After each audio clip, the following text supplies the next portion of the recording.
you.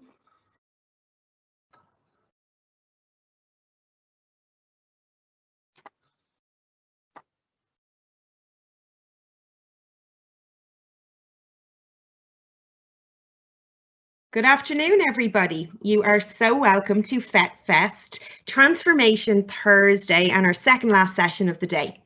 So we are going to introduce you to Trevor Boland. Trevor is the eLearning and Digital Media Officer with AHEAD, and AHEAD are an organisation who create inclusive environments in education and employment for people with disabilities. Technology is Trevor's passion, and imparting that enthusiasm to students, staff and organisations drive his interests further and deeper. He's one of the main facilitators on the AHEAD UDL badge course, and he's also responsible for the creation and curation of the AT Hive in AHEAD, which is the Assistive Technology Hub, and I'm sure he's going to point you in that direction later on in his presentation. We're delighted to have you here today, Trevor, and he has told us on social media that he is going to present to us about a PowerPoint through a PowerPoint. So we're looking forward to it. Thanks very much, Carrie. Yeah, I know when I was putting this together and I thought, like, why not a presentation about PowerPoint? Like, to take an interesting subject like PowerPoint and just get people to talk about it for a while. But so first of all, I'll just briefly talk a little bit about myself before I go into the point of the session. So as Carrie very kindly said, my name is Trevor Boland. I've been kind of working in AHEAD for the past year and a half, and I have to say it's just a fantastic organisation. It's just really been an exciting time to work in AHEAD as well. There's so much going on in the educational landscape regarding UDL and getting that positive message about UDL out into the education sector. In the past, like I've been an Assistive Technology Officer in higher education, so it was great kind of becoming a member of the AHEAD family and being able to advocate about, you know, assistive technology and kind of hopefully generating more awareness about how like powerful assistive technology is and how it like empowers students with disabilities to interact with content and the curriculum in lots of different ways. And then in the past, I've been a lecturer for 2 years in an access program. So that would have been mature students kind of returning to college and supporting them transition to kind of first year programs in higher education. And then having been an SNA, so a special needs assistant in both primary and secondary schools, it's been great to kind of see disability support all the way from like primary, secondary and third level. So it's been like amazing to kind of see how this disability thread, it kind of exists with all the levels of education. So the reason why I'm here today is just to talk a little bit about PowerPoint and how I'm starting to see PowerPoint as a stepping stone to UDL. So UDL, Universal Design for Learning, is something that we advocate for in AHEAD. And I just think PowerPoint has become like so kind of complex in terms of its nature about what it's capable of, that I think maybe it just deserves just a few minutes of attention to just talk about what it's capable of. So this is a PowerPoint presentation about online PowerPoint presentation specifically. So I've gone a little bit meta today about what I'm going to present. So when you think of PowerPoint, you may not immediately think of a digital revolution that's happening. Kind of big technologies might come to mind when you think about technology revolution and transformation, and even UDL. Maybe PowerPoint isn't the first thing that pops to mind, but PowerPoint has been part and is a part of a digital revolution and transformation that's happening now, as it has properties that contribute to the quality of life of students with disabilities and has UDL properties to it as well. And hopefully throughout this session, I will persuade you into thinking or looking at PowerPoint in a whole different kind of way. And the reason why I'm talking about PowerPoint is specifically because it's familiar. It's a tool, we've all grown up with it. I remember using PowerPoint even as like a teenager, and it's still a part of my life in my late 20s. So I like the way Carrie didn't react when I said I'm in my late 20s. I was thinking I must be, yeah, thank you. No, she's laughing now. And the reason why I'm talking about PowerPoint is simply because it's so familiar. It's within our everyday. So if we're in the workplace, our education, our personal life, PowerPoint seems to like seek us out and connect with us in some way. And it has so many possibilities now for inclusion in education that I just want to explore those with you here today. So PowerPoint, so digital transformation, and this is why I love today's topic, because in this Transformation Thursday, I want to talk about these 3 quotes that sing to me about digital transformation. So the world of education is currently undergoing a massive transformation, and we definitely see that is true definitely within the last year and a half. As in the last year and a half, we have used tech in new ways to work, teach, and socialize.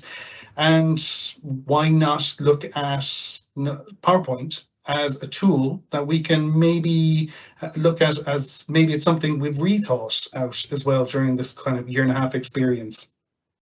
So technology has the potential to contribute to a better quality of life for students with disabilities. And why I kind of like this point is because PowerPoint has expanded its remit. It has built in new features that I'm going to talk about a bit later. So that's a dictate tool, which uses or can allow you to use your voice to generate text. And it also has a fantastic feature, which I would think the FET sector all know about, and that's by now, which is the Immersive Reader tool that reads out text to you. And we've seen that earlier in the week as well, a presentation about Immersive Reader. And I'm so happy every time I see a presentation about Immersive Reader, because not that long ago, these kind of tools weren't that common and weren't up to the quality of Immersive Reader. So it's great to kind of see that. And especially now, PowerPoint kind of exemplifies this blurring distinction between assistive technology and technologies for general use. So in the past, PowerPoint didn't always have dictate, and it didn't always have Immersive Reader in it. So maybe that limited its possibilities for students with disabilities and even staff with disabilities too, about how to use it and maximize their use out of PowerPoint. So now we see PowerPoint building in more options and choice about how we utilize and create content within PowerPoint, which again, I think is just one of the core messages of UDL, building in choice and flexibility within technology. So when we think about digital transformation, it doesn't have to be something big and new and all guns blazing. It can be this humble application that we're all familiar with and we've used so often throughout our lives. So when we think about the amazing aspects of digital transformation, maybe we just think of just some of the simple points about PowerPoint. So as I said, we've all grown up with it. It's been a consistent staple in our personal work and education lives for decades. So it's been around for a long time. So it's highly practical, highly transferable. The first times I would have used it was when I was in education myself. And now today, you know, a few years after I was in college using it, I am still using it. So, and now I'm even talking about PowerPoint. It's even crazier. Why am I talking about PowerPoint in a PowerPoint presentation? But like, it's there, it's permeated like in my life, and it is now a fixed staple within it. And I'm sure that's the case for many other people as well. It's a functional tool. So it's great for presentations, and it's proven to last the test of time, and it's used internationally. So like, I'm sure I can go and speak to someone in Spain or Greece or somewhere like that, and we can all have a chat about PowerPoint and how amazing it is. So it brings people together maybe, and it's used within all ages and backgrounds. So my nieces, for example, they use PowerPoint for presentations in secondary school. So I can talk to them about PowerPoint as well. So it's unusual that a technology application can be discussed internationally and with different age groups as well. So I think PowerPoint is unique in that sense now.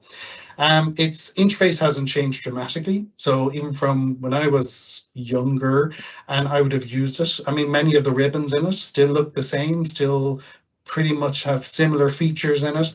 PowerPoint can be accessible, so now we can, you know, create headings in it, add alt text to images, so people who are blind can now interact with the content that we make within a PowerPoint as well. So it's even more flexible than ever and gets even more people who traditionally would have been on the fringes of society, and now it just brings them in because now all our content can be accessible.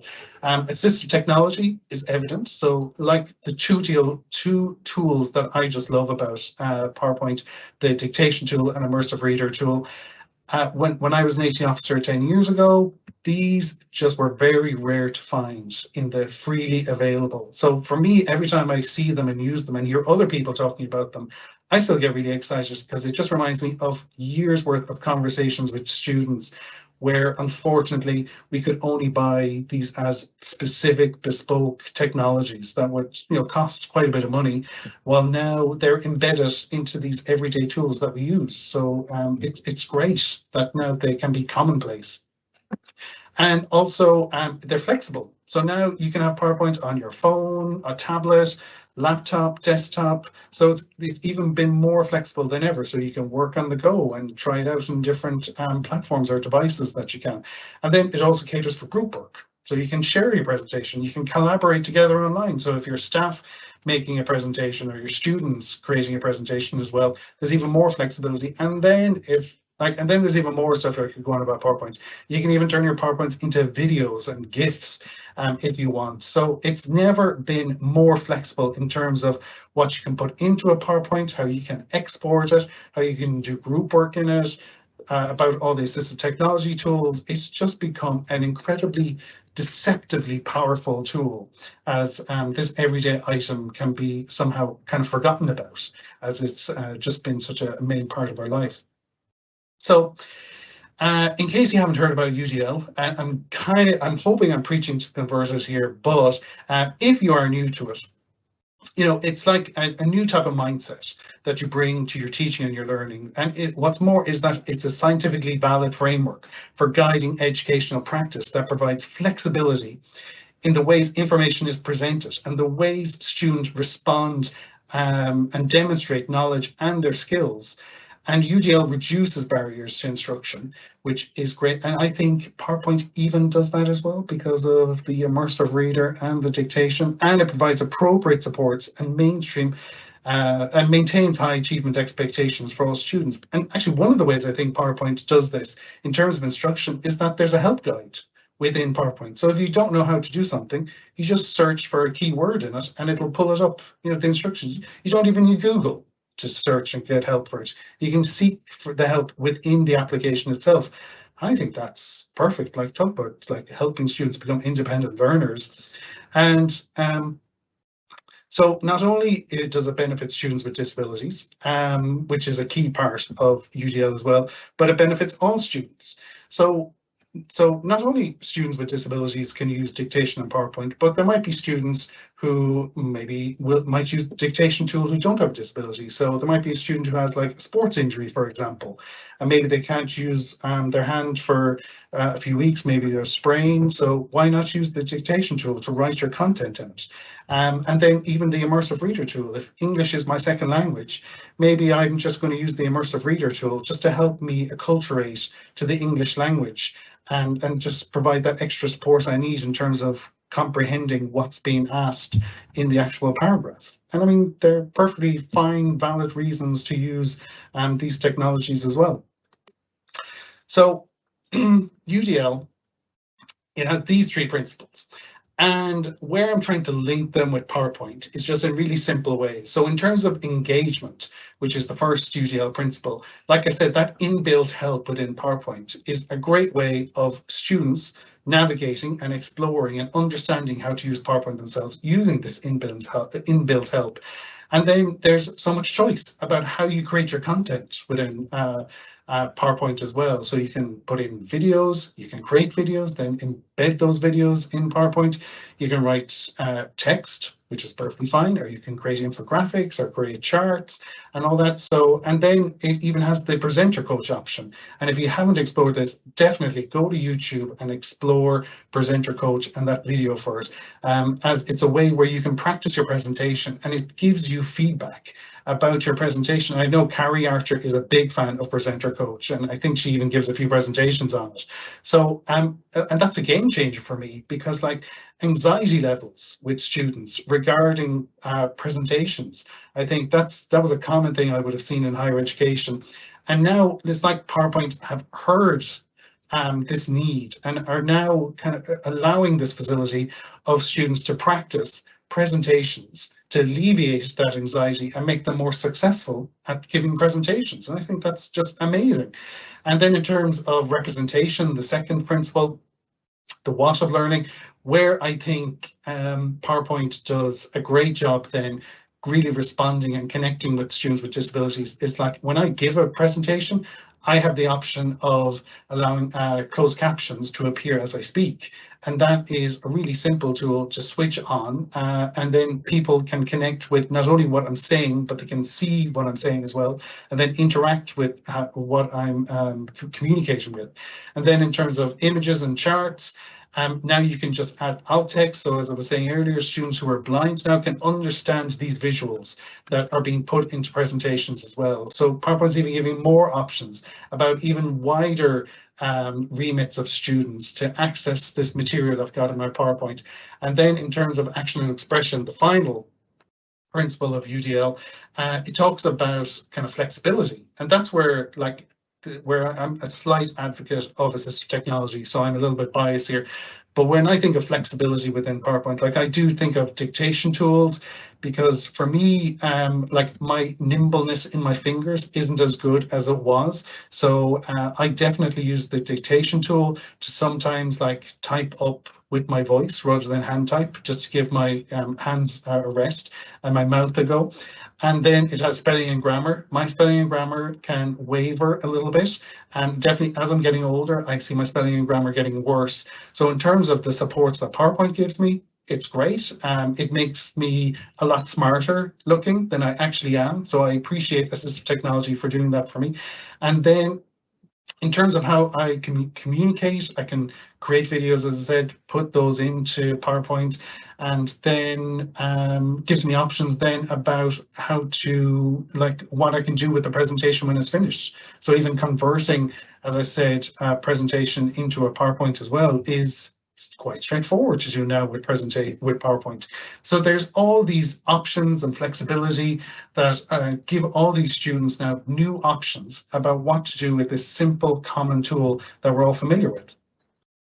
So assistive technology, it is definitely in the UDL guidelines, and there's a specific checkpoint where it can be found, and that's 4.2, because assistive technology complements UDL. They both have the goals of removing barriers, empowering students, providing flexibility so students can interact with content, so which is brilliant, and that's amazing. And assistive technology, in case you're not familiar with it, is a type of technology specifically for students with disabilities, and it enables them to live healthy, productive, independent, and dignified lives, and to participate across all aspects of their life experiences. And these include education, the labour market, and civic life. So again, I think PowerPoint is now being part of this kind of lifelong solution because of all these extra features embedded with it. So dictate. If you've never used the dictate feature within PowerPoint, it's really simple. It can be found in the home ribbon.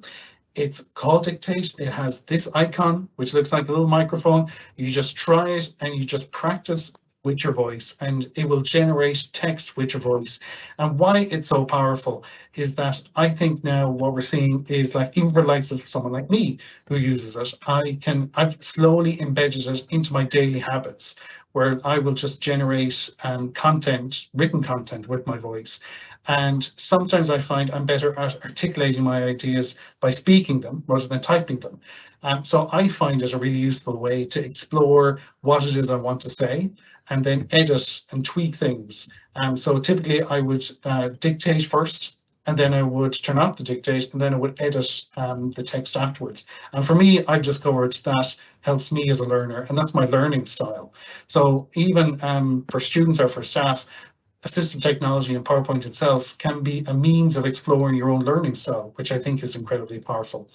And then the second tool that, again, I just keep going on about regarding PowerPoint, and it's found within Microsoft as well, is the Immersive Reader tool. And where it can be found is really easy. It's found in the View tab in PowerPoint. And then when you select this tool, a new window appears that gives you options about how it reads out the text. So regarding the speed, you can slow down or quicken up the speed of the text. So instead of reading it, you can just listen to it. You have different options about the voice type. Some people just connect with different voices, and that's okay. It gives you options and choice about what type of voice you want to listen to regarding the voice that reads out the text. And then not only that, but with the text size as well, you can enlarge or decrease the text size as well. So again, giving people more options. So if I'm somewhere and I forget to wear my glasses, it's great to have that option for me where I can increase the text size so I can read more effectively. And then in terms of just readability, it gives you great control as well, because of a focus feature that allows you to select individual lines and it blocks out the rest. So it's great in terms of helping you kind of concentrate on specific lines of text as well. So there's never been so much possibilities in just those basic kind of tools for reading and writing that we see now in PowerPoint. So it's amazing. It's great. And I think more students should be aware of it. And maybe we're going to start seeing more of these kind of familiar and everyday tools embedded in orientations and inductions now to promote that kind of awareness of these everyday and accessible assistive technologies. And what's incredibly important to know about assistive technology is that this quote talks about the level playing field of AT.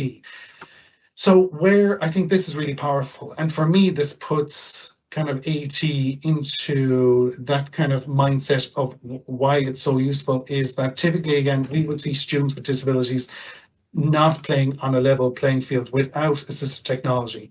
And where assistive technology helps them, it promotes them to be independent. So they choose to use the AT, they choose the context in which they use the AT, and for them, then they can kind of play at that same level playing field as their non-disability counterparts within the class. So then, you know, everyone's got equal access within education, which is just incredibly powerful. And also, not only AT helps us with practical things, but emotionally, it helps us as well as, you know, it promotes self-worth. It helps us, you know, achieve more. It helps us be more successful. So that's going to ultimately help our sense of belonging within education. So that's where I think even like that emotional role of assistive technology is worth talking about as well, because like we want our students to achieve and to feel good about achieving. And if assistive technology, which it does play a part in that, we should be advocating it definitely for our students. So I'm just going to end on this slide, and this is something that I just love talking to staff about. So there's a paragraph, and I tailor it depending on the assignment, but like where I really kind of appeal to teaching staff is to think about paragraphs like this in terms of something that can add to the assignment brief that they give students. So in this paragraph that I'm going to make the PowerPoint available, I'll put the link on Twitter and all that.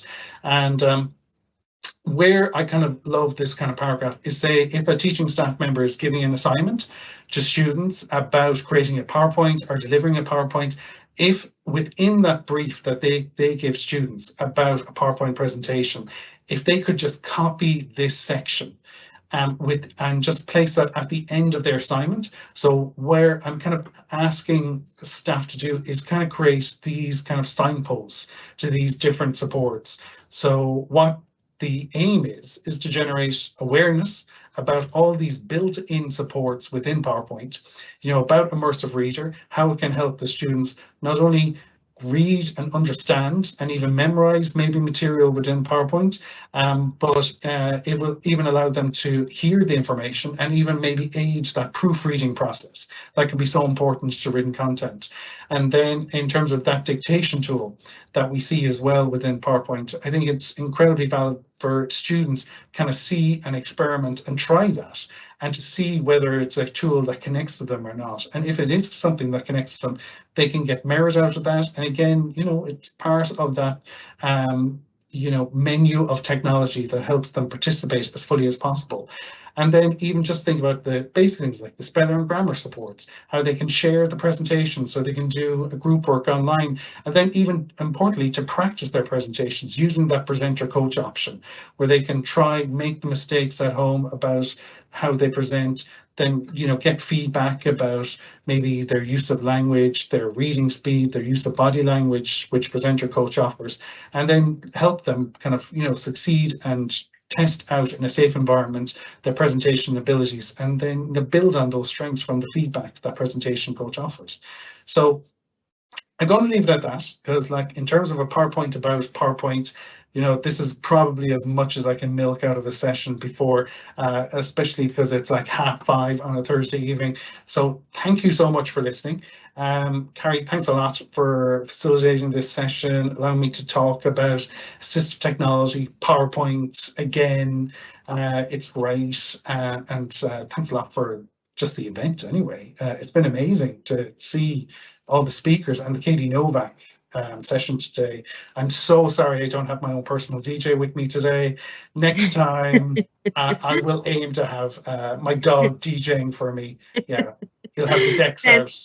Sounds amazing, Trevor. I can only imagine. You've got the headphones, so like you're halfway there from the DJing perspective yourself. I know. Do it yourself. Yeah, I'm just thinking which ABBA songs represent me. That's the next battle. Yeah. No, so there's been some great pieces. We've got 3 minutes, Trevor, but we had posted up there just asking people about their different uses and things that they're using PowerPoint for. Okay. So it was really cool. We've seen here that somebody was saying that they use the it for doing drag and drop activities. So different things like that, which I thought I'd never used it for that before. So I thought that was really cool. And somebody was saying their own said it's really great to be able to embed videos, put in smart art graphics, and that making those more visually appealing to other learners as well, which we know is so important in I loved how you explicitly linked PowerPoint to the different UDL principles and checkpoints and different pieces. I thought that was really, really good. We also had about being able to make your own GIFs. Oh, so, yeah, that's really cool. I do love a good GIF. I love a good GIF, or GIF. I'm never quite sure how to pronounce it. Is it GIF? I pronounce it wrong?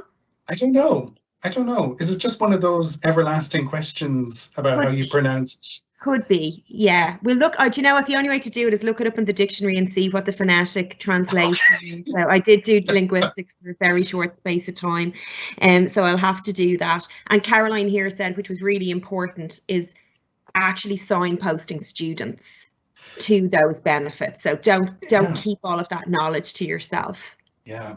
I think, and it's something that could be just so simply done, because even, for years talking to lecturers and trying to just join the dots between assistive technology and supporting lecturers who support students with disabilities, it's like there's never been such a good time to have so much free and available assistive technology. Like when I was an AT officer 10 years ago, there was hardly anything. It was so like you struggle to support students, especially like with some technologies like say Dragon Naturally Speaking, which is a fantastic tool that can allow students to create text with their voice. But like there was very few free options where students could try out dictation, explore it, see if it suited their learning kind of strengths and their learning styles, and if it was something that they could bed into their kind of daily habits. Well, now like we can try out dictation in PowerPoint and actually even look at dictation now as a stepping stone to using more sophisticated types of tools of a similar nature. So yeah, it's amazing to see. Possibilities are endless. So Trevor, absolutely, thank you so much. That was absolutely brilliant for that really, really good whistle-stop tour of PowerPoint. And Trevor does have another pre-record that is going to be available on the FET Fest YouTube channel, so please do not forget to check that out. So we're going to let you guys go because we have George Kouros, who is going to be coming to us later on. So please go to your schedule, log back in with us, and we will see you guys soon. Brilliant stuff. Thanks very much, everyone. Bye. Have a great evening.